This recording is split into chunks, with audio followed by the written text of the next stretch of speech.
Doctor ASC কে কি বলেছে? খানবাড়ির আর চৌধুরী বাড়ির সকলে চুপ করে আছে দেখে ডক্টর ইরফান আবারও জিজ্ঞেস করলো, আমি কি বলছি শুনতে পাচ্ছ না তোমরা? আমার উত্তর চাই।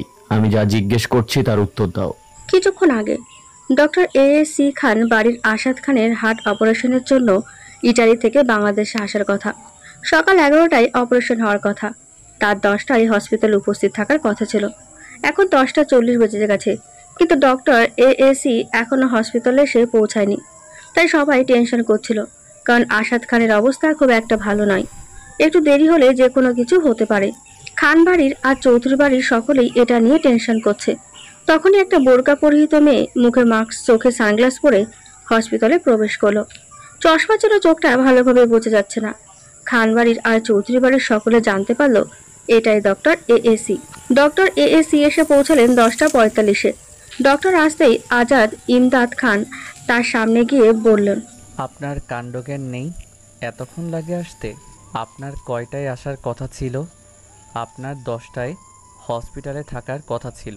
ডক্টর হয়ে এত ইরেসপন্সিবল কিভাবে হতে পারেন আপনি? আপনার একটু দেরি হওয়ার জন্য আমার বাবার যদি কিছু হয় তার দায় কি আপনি নেবেন? আপনাকে তো টাকা দেয়া হবে আমার বাবার অপারেশনের জন্য। তাহলে আপনি লেট করে আসলেন কেন? এই কথা শুনে ডক্টর এএসি একটু রেগে গেলেও কিছু বলল না। চোখে দেওয়া সানগ্লাস আর মুখের মাস্কের ভেতরের রাগটা হজম করে নিল।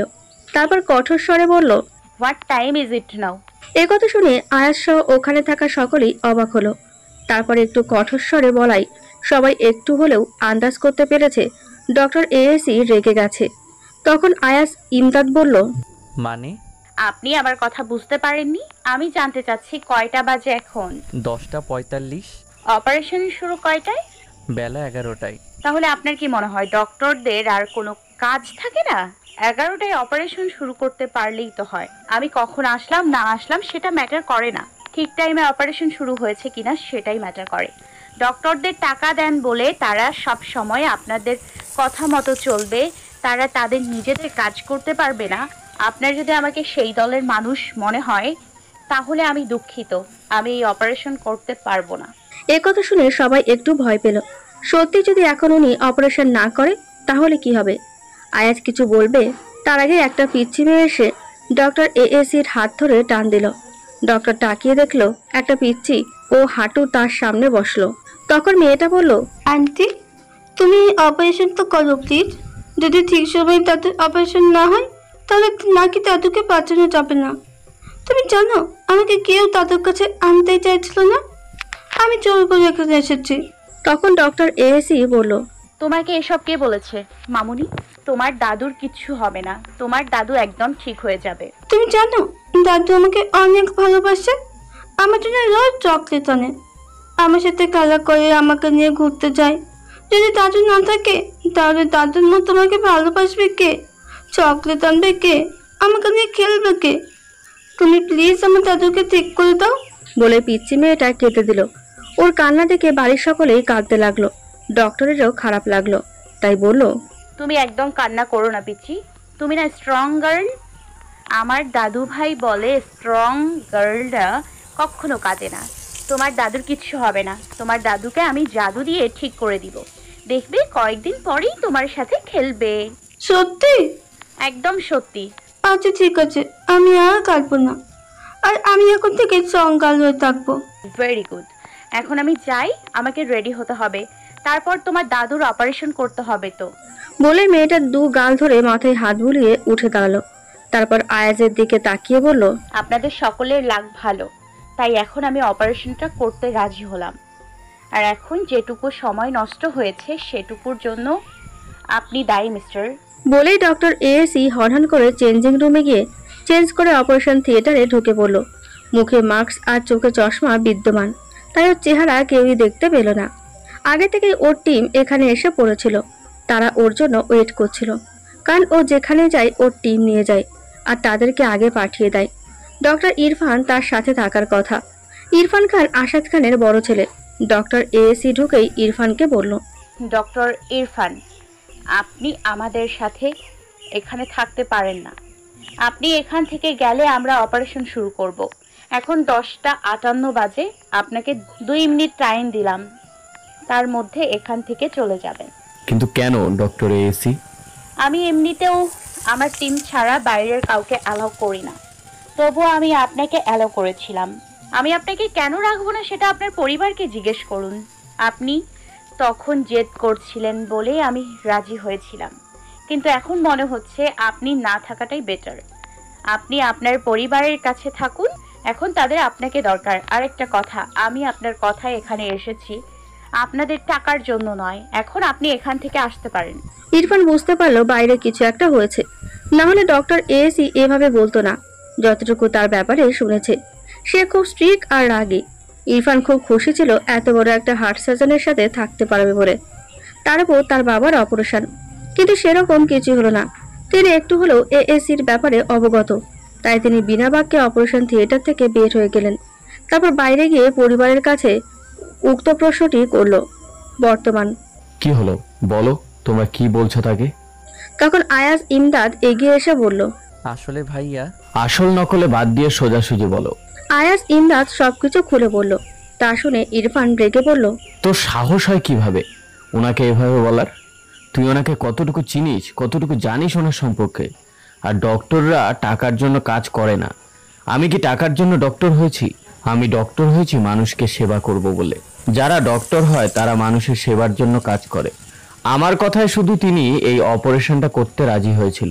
তার 2 ভাই অসুস্থ, তিনি আসতেই রাজি ছিলেন না, তাও আমি ওনাকে জোর করে এখানে এনেছি। আজ সত্যি যদি পাখির কথায় রাজি না হয়ে উনি অপারেশনটা না করতেন, তাহলে কি করতি তুই? কি করে বাঁচাতাম আমাদের বাবাকে? কতটা রিস্ক এই অপারেশনটা সেটা শুধু আমি জানি। এটার জন্য বেস্ট হচ্ছে ডক্টর এএসি, টপ সার্জনদের মধ্যে উনি একজন। তাকে তুই টাকার দেমাগ দেখাস? তো সাহস হলো কি করে ওনাকে এভাবে বলার? ভাইয়া, তুই ওই সামান্য ডক্টরের জন্য আমাকে কথা শোনাচ্ছিস? তুই কাকে সামান্য ডক্টর বলছিস? তুই ওনাকে কতটুকু চিনিস, কতটুকু ধারণা আছে ওনার সম্পর্কে? তুই যে বয়সে বাবার টাকার ফুটানি দেখাচ্ছিলিস, সেই বয়সে উনি সেরা হার্ট সার্জনদের মধ্যে নিজের নাম উঠিয়ে নিয়েছে। তার সাথে ইতালিতে ওনাদের নিজেদের বিজনেস সামলায়। তোর মতো হাজার আয়াজ ইমাদকে উনি মিনিটে কিনতে পারে। তোর বাবার কয় টাকা আছে, তার থেকে 10 গুণ ওনার আছে। তাকে তুই টাকার গরম দেখাস? তখন আয়াজের বড় মামি আয়েশা চৌধুরী বললেন, তোরা 2 ভাই কি করছিস? এটা একটা হাসপাতাল আর এখানে অপারেশন চলছে, তাও সেটা তোদের বাবার। ভেতরে কি হচ্ছে তোদের তা নিয়ে চিন্তা নেই, দুজনে মিলে ঝগড়া করে যাচ্ছিস। তোদের এরকম দেখে তোর মায়ের কেমন লাগছে? ওনার স্বামীর ভেতরের জীবন মৃত্যুর সন্নিক্ষণে শুয়ে আছে, আর বাইরে ওনার 2 ছেলে একটা ডক্টরকে নিয়ে ঝগড়া করছে। সরি মামি, আর তোমরা টেনশন করো না, বাবার কিচ্ছু হবে না। ডক্টর এএসি আজ পর্যন্ত কোনো অপারেশন আনসাকসেসফুল হয়নি, আর এটাও হবে না ইনশাল্লাহ। যত কঠিন অপারেশনই হোক না কেন, সেগুলোর অপারেশনই তিনি সাকসেসফুল করেছেন। তার জন্যই সিনিয়রদেরকে দিয়ে কথা বলিয়ে আর আমি নিজে কথা বলে তাকে রাজি করিয়েছি। ইনশাল্লাহ বাবা খুব তাড়াতাড়ি সুস্থ হয়ে উঠবে। তাই যেন হয় বাবা। আয়াজ ওর ভাইয়ের বকা খেয়ে চুপচাপ দাঁড়িয়ে বাবার জন্য চিন্তা করতে লাগলো। আর এটাও ভাবলো, সত্যি তখন ওই ডক্টরের সাথে ওভাবে ব্যবহার করা উচিত হয়নি। সুযোগ পেলে ক্ষমা চেয়ে নেবে তার কাছ থেকে, আর আল্লাহর দরবারে দোয়া করতে লাগলো যাতে তার বাবার যেন কিছু না হয়, অপারেশনটা যেন সাকসেসফুল হয়। অতঃপর 3 ঘন্টা পর ডক্টর এএসি অপারেশন থিয়েটার থেকে বের হলো। সবাই তার দিকে এগিয়ে গেল। ইরফান একটু উত্তেজিত হয়ে জিজ্ঞেস করলো, আমার বাবা এখন কেমন আছে? বাবা ঠিক আছে তো? রিল্যাক্স ডক্টর ইরফান, আপনার বাবার অপারেশন সাকসেসফুল হয়েছে। ইনশাআল্লাহ তিনি খুব তাড়াতাড়ি আগের লাইফ লিড করতে পারবে। Thank you so much doctor. কিভাবে যে আপনার শুকরিয়া আদা করব? থ্যাংক ইউ বলতে হবে না, ইটস মাই ডিউটি। আর শুকরিয়া জানানোর হলে আল্লাহকে জানান, আমাকে নয়। যা করার আল্লাহই করেছে, আমি তো উপলক্ষ মাত্র। এক্সকিউজ মি বলেই ডক্টর এএসি ওখান থেকে চলে গেল। তারপর চেঞ্জিং রুমে গিয়ে চেঞ্জ হয়ে ওর জন্য বরাদ্দকৃত কেবিনে গিয়ে দেখলো ইরফান বসে আছে। ইরফানের সাথে আসাদ খানের ব্যাপারে সকল কথা বলল, কিভাবে কি করতে হবে।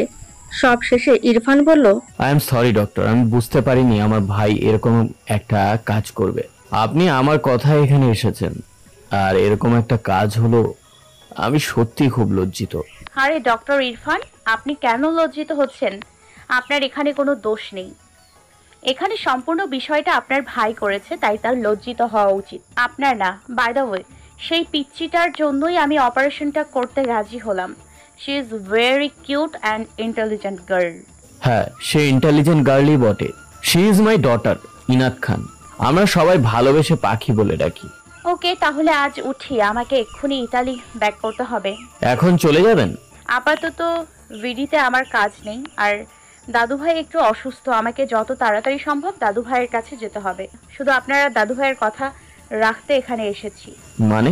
আমি আসতে চাইছিলাম না দেখে দাদুভাই আমাকে এখানে পাঠিয়েছে। তাহলে তো আপনার দাদুভাই আমার থেকে একটা ধন্যবাদ পায়। কোনোদিন দেখা হলে দিয়ে দিয়েন। আসছি। বলে উঠে দাঁড়ালো ডক্টর এএসি। তখন ইরফান আমতা করে বলল, আপনার অপারেশনের টাকাটা। আপনার কি মনে হয় আমি টাকাটা নিব? আপনি বরং ওই টাকা দিয়ে আপনার মেয়ে পাখিকে কিছু গিফট কিনে দিয়েন। আল্লাহ হাফেজ। বলেই ডক্টর এএসি হরহান করে যেভাবে বসেছিল সেভাবেই কারো দিকে না তাকিয়ে হসপিটাল থেকে বের হয়ে এয়ারপোর্টের দিকে গেল। এখানে থাকতে তার কষ্ট হচ্ছিল। এখানে সবাই তার আপনজন, কিন্তু কারোর সাথে সে কথা বলতে পারল না, জড়িয়ে ধরতে পারল না, কাউকে বলতে পারল না চিন্তা করো না, আমি আছি তো। ডক্টর এএসির চোখটা পানিতে ভরে উঠল, কিন্তু পানি পড়ার আগেই সে মুছে ফেলল, কারণ স্ট্রং গার্লরা কখনো কাঁদে না, আর সে তো স্ট্রং গার্লই। না হলে কি পরিবার ছেড়ে এত বছর দূরে থাকা যায়? সে চোখ বন্ধ করে ভাবতে লাগলো। একটা মেয়ে একটা ছোট দুধের বাচ্চাকে কোলে নিয়ে দৌড়াচ্ছে একটু সাহায্যের আশায়। পেছনে কেউ নেই, তবুও মনে হচ্ছে তার পেছনে কেউ আসছে। হঠাৎ করে সে একটা আলো দেখতে পেল। ডক্টর এএসি তাড়াতাড়ি চোখটা খুলে ফেলল। হয়তো সে আর ভাবতে চাইল না। সে বাইরে তাকিয়ে প্রকৃতি দেখতে লাগলো। ইরফান কেবিন থেকে বাইরে বের হয়ে ওর পরিবারের কাছে গেল। তখন সবাই জিজ্ঞেস করলো ডক্টর কি বলেছে আসাদ খানের ব্যাপারে। তার উত্তরে ইরফান বলল, বাবার কয়েক ঘন্টা পরে জ্ঞান ফিরবে। বাবাকে প্রপার বেড রেস্টে থাকতে হবে 1 মাস। সব সময় হেলদি খাবার দাবার খেতে হবে, বেশি স্ট্রেস নেওয়া যাবে না। নিয়ম মাফিক চললে বাবা খুব তাড়াতাড়ি সুস্থ হয়ে যাবে ইনশাল্লাহ। তখন আয়াজের মা রোজিনা খান বললেন, যে মেয়েটা তোর বাবার অপারেশন করলো তার সাথে একবার দেখা করবি বাবা, ধন্যবাদ দেব। সে তো চলে গেছে মা, তাকে আর পাবে না। কি চলে গেছে? ইস, মেয়েটাকে একটা ধন্যবাদও জানানো হলো না। মেয়েটা তো আর বসে থাকে না, তার অনেক কাজ আছে, তাই সে ইতালিতে আবার ব্যাক করে গেছে এক্ষুনি।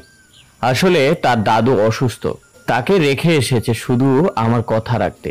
আর হ্যাঁ, তোমার ছোট ছেলেকে বলে দিও সে একটা টাকাও নেয়নি, তার টাকা দিয়ে পাখির গিফট কিনে দিতে বলেছে। আর আগে যে কারোর সাথে কথা বললে সে যেন বুঝে শুনে কথা বলে। তার উচিত ছিল ডক্টরের কাছে ক্ষমা চাওয়ার। তখন আয়াজ ইমদাদ ইরফানের কাছে এসে বলল, সে থাকলে আমি অবশ্যই তার কাছে থেকে ক্ষমা চাইতাম। সত্যি তখন আমার ওভাবে বলা উচিত হয়নি। আসলে তখন টেনশনে ছিলাম, তাই কি বলতে কি বলে ফেলেছি বুঝতে পারিনি ভাইয়া। এবারের মতো ক্ষমা করে দে। কথা দিচ্ছি সামনে থেকে সবার সাথে বুঝে শুনে কথা বলবো। তার সাথে কোনো দিন দেখা হলে আমি নিশ্চয়ই ক্ষমা চেয়ে নেব। এবারই লাস্ট, কিন্তু এরপর থেকে এমন হলে কিন্তু আমি সত্যি তাকে আর ক্ষমা করব না। অবশ্য আমার ভাই, সে যখন বলেছে ক্ষমা চাইবে মানে সে চাইবে। আচ্ছা ভাইয়া, এই ডক্টর কি সবসময় এরকম বোরকা, মাস্ক আর চশমা পরে প্যাকেট হয়ে থাকে? ওনার চেহারাই তো দেখা হলো না। আজ পর্যন্ত ওনার চেহারা কেউই দেখতে পায়নি। যতটুকু ওনার ব্যাপারে জানতে পেরেছি, উনি সবসময় পর্দা মেনটেন করে চলে। এত টাকার মালিক, কিন্তু কখনো টাকা নিয়ে অহংকার করে না। ওনার ব্যাকগ্রাউন্ড সম্পর্কে তেমন কিছুই জানি না, এমনকি ওনার এএসি পুরো নাম কি এটাও কেউ জানে না আমাদের এখানে। একজন হার্ট সার্জন ডক্টর হিসাবে শি ইজ দ্য বেস্ট। আজ পর্যন্ত কোনো অপারেশন আনসাকসেসফুল হয়নি। অনেক ক্রিটিক্যাল অপারেশন উনি করেছেন। মাত্র 2 বছর হয়েছে উনি ডক্টর হয়েছে, তাতেই অনেক উন্নতি করে ফেলেছে। ওনার সম্পর্কে যতটুকু জানি, উনি খুব স্ট্রিক্ট আর রাগী, কারোর সাথে বাড়তি কথা বলেন না, খুব অ্যাটিটিউড নিয়ে থাকে। বাহ, খুব ইন্টারেস্টিং তো উনি। তা তো বটেই। ওনার সম্পর্কে যারা জানে তাদের ওনার সম্পর্কে সবকিছু জানা কৌতূহল অনেক। সত্যি বলতে আমি নিজেও আগ্রহী। ক্যারেক্টারটাই সেরকম। সবার কাছে সবকিছু নর্মাল মনে হলেও একজনের মনে হচ্ছে তার কাছের কেউ তার কাছে এসেছিল, কিন্তু সে ধরতে পারলো না কে সে। এটা হসপিটাল, অনেক লোকের যাওয়া আসা। সে নিজেকে বুঝিয়ে সুঝিয়ে নিজের কাজ করতে লাগলো। 1 মাস পর আজকে আয়াতের প্রথম ক্লাস ভার্সিটিতে। সে কিছুদিন আগে অনার্স ফাইনাল ইয়ারে ভর্তি হয়েছে। আজ থেকে ক্লাস শুরু। এখানে তার আপনজন বলতে কেউ নেই, সে একাই থাকে। আয়াত সকাল সকাল ঘুম থেকে উঠে ব্রেকফাস্ট সেরে একটা নর্মাল বোরখা পরে মাথায় হিজাব পরে নিল, চোখে একটা চশমা পরলো, স্কুটি নিয়ে বেরিয়ে পড়লো ভার্সিটির উদ্দেশ্যে। ভার্সিটিতে ঢুকে স্কুটিটাকে পার্ক করে আসতেই একটা কিছু দেখে ওর মাথা গরম হয়ে গেল। ও দেখতে পেল একটা ছেলে একটা মেয়েকে টিস করছে। মেয়েটার হাত ও ধরেছে, মেয়েটা কাঁদছে। বাকি সবাই মজা দেখছে, কেউ কিছু বলছে না। তা দেখেও আরো রেগে গেল। ও সেখানে গেল আর বলল, এখানে হচ্ছেটা কি? তা দেখে মেয়েটার হাত ধরা ছেলেটা বলল, কেন বেবি, দেখতে পারছো না? এখন এখান থেকে মানে কেটে পড়ো, না হলে তোমার সাথে এমনটা হবে বেবি। দেখতে তো তুমি একটা বোম, তোমাকে তো ধরতে ইচ্ছে করছে। তাই নাকি? এই কথা শুনে ছেলেটা মেয়েটার হাত ছেড়ে দিয়ে আয়াতের হাত ধরতে এলো। ছেলেটা হাত ধরবে এমন সময় আয়াত ছেলেটার গালে একটা চড় মেরে দিল। ছেলেটা গালে হাত দিয়ে রেগে আয়াতের দিকে আবারও আসতে লাগলো। তা দেখে আয়াত আরেকটা চড় দিল, আর এই চড়টা এতই জোরে ছিল যে ছেলেটা নিচে পড়ে গেল। তারপর আয়াত মেয়েটার দিকে তাকিয়ে বলল, এই চটটা আমার নয়, তোমার মারা উচিত ছিল। তোমরা মেয়েরা নরম হলে তো ছেলেরা এরকমই তোমাদের ওপর জুলুম করবে। আজকে সমাজে দাঁড়িয়ে কেউ কাউকে হেল্প করবে না, সবাই দাঁড়িয়ে দাঁড়িয়ে মজা নেবে, তবুও তোমাকে সাহায্য করবে না, যেমনটা তোমার আশেপাশের ছেলেমেয়েরা নিচ্ছে, অথচ তোমাকে সাহায্য করতে কেউ এগিয়ে এলো না। এই কথা শুনে ওখানে থাকা সকলেই মাথা নিচু করে ফেললো। আসলে যে ছেলেটা মেয়েটার হাত ধরেছিল ও ভার্সিটির এক বড় ভাইয়ের বন্ধু ছিল। ওকে কিছু বলার সাহস কারো নেই, শুধু একজন, আর ওর বন্ধুরা ছাড়া। কিন্তু সে তো 1 মাস ধরে ভার্সিটিতে আসছে না, তার জন্য তো এত সাহস পেয়েছে। তার বোনকেই আজ অপমান করছে। সবাইকে চুপ করে থাকতে দেখে আয়াত মেয়েটাকে আবার বলল, অন্যায়ের প্রতিবাদ করতে পারো না, আবার এসেছো ভার্সিটি পড়তে। এখনো ছোট আছো যে ছোট বাচ্চাদের মতো ফ্যাচ ফ্যাচ করে কাঁদছো? এতটুকুতেই যখন এত কান্না আসছে, তাহলে ভার্সিটি আসার কি দরকার? বাসায় মায়ের আঁচলের তলায় আর বাবার পাপা কি পরি হয়ে থাকলেই তো পারো। কান্না থামাও, স্টুপিড। মেয়েটি সব শুনে আরো জোরে কাঁদতে লাগলো। নিচে পড়ে থাকা ছেলেটা উঠে কিছু বলবে, তার আগে ছেলেটা গেটের দিকে কিছু একটা দেখে সেখান থেকে দৌড়ে পালালো। আয়াস ইমদাদ আজ 1 মাস পর ভার্সিটিতে এসেছে, কিন্তু নিজের প্রাণপ্রিয় বোনকে কাঁদতে দেখে ওর কলিজায় মোচড় দিয়ে উঠল। ও দেখলো কোনো একটা মেয়ে ওর বোনকে কিছু একটা বলছে, আর ওর বোন কাঁদছে। ও ভেবে নিল মেয়েটা নিশ্চয়ই ওর বোনের সাথে কিছু করেছে। ও গিয়েই আয়াতের বাহু ধরে টান দিয়ে ওর দিকে ঘুরিয়ে বলল, তোমার সাহস হলো কি করে আমার বোনকে কাঁদানোর? এই আয়াজ ইমদাদ খানের বোনকে তুমি কথা শোনাচ্ছ? তুমি জানো না আমি কি করতে পারি? আর কিছু বলতে পারলো না। তার আগেই আয়াতের বাহু ধরার জন্য আয়াত খুব রেগে গিয়ে আয়াতকে একটা ধাক্কা মারল। আয়াত আকস্মিক ধাক্কায় কিছুটা পিছিয়ে গেল আর অবাক চোখে আয়াতের দিকে তাকালো। তখন আয়াজের বন্ধু আফিয়া আয়াতকে চড় মারতে আসলে আয়াত আফিয়ার হাত ঘুরিয়ে পেছনে নিয়ে ধরে বলল, অকারণে গায়ে হাত দিয়ে একদম পছন্দ করে না আয়াত। বলেই আয়াত জোরে আফিয়াকে ধাক্কা দিল। ও গিয়ে ওর এক ফ্রেন্ডের ওপর পড়ে গেল। তখন আফিয়া রেগে বলল, তোমার সাহস হলো কি করে আমাকে এভাবে ধাক্কা মারার? আমার সাহস বরাবরই একটু বেশি। এতক্ষণ এক দৃষ্টিতে আয়াজ আয়াতের দিকে তাকিয়েছিল। এই প্রথম কেউ ওর সাথে এরকম ভাবে কথা বলছে। ও কিছু একটা ভেবে তাড়াতাড়ি দৃষ্টি সরিয়ে ফেলল আর বলল, তোমার সাহস দেখে আমি অবাক হচ্ছি। প্রথমে তো তুমি আমার বোনকে কাঁদাচ্ছ, তার উপর আবার আমাদের সাথে বাজে বিহেভ করছো। এর ফল কিন্তু ভালো হবে না। ফল ভেবে আমি কোনো কাজ করি না মিস্টার। আর আপনার বোন কার জন্য আর কিসের জন্য কাঁদছে সেটা কাইন্ডলি আপনার বোনের থেকে জেনে নেবেন। আমার এত ফালতু সময় নেই যে সব কিছু এখন আপনার কাছে এক্সপ্লেইন করব। তুমি জানো তুমি কার সাথে কথা বলছো? জানি না, আর জানার প্রয়োজনও বোধ করছি না। তা কোন ইয়ার দেখে তো নতুন মনে হচ্ছে? নতুনই, অনার্স ফাইনাল ইয়ারে ভর্তি হয়েছি কিছুদিন আগে। আমাদের সাথে এরকম করলে বেশি দিন ভার্সিটিতে টিকতে পারবে না। সেটা না হয় সময়ই বলে দেবে। তোমাকে এই ভার্সিটিতে ঢুকিয়েছে কে? এসেছো তো প্যাকেট হয়ে। আমাদের দেখেছো আমরা কত মডার্ন, তোমার মতো উজবুক নই। আফিয়ার এই কথা শুনে আয়াত ওর দিকে তাকিয়ে দেখলো শালীনভাবেই 3 পিস পরেছে, কিন্তু অনেক দামি। কিন্তু একটা মেয়ে হয়ে এরকম ভাবে ওর ড্রেস আপ নিয়ে কথা বলাই ও রেগে গিয়ে বলল, আপনারা যতটা মডার্ন তার থেকে বেশি উচ্ছৃঙ্খল। আমার আপনাদের মতো মডার্ন হওয়ার দরকার নেই।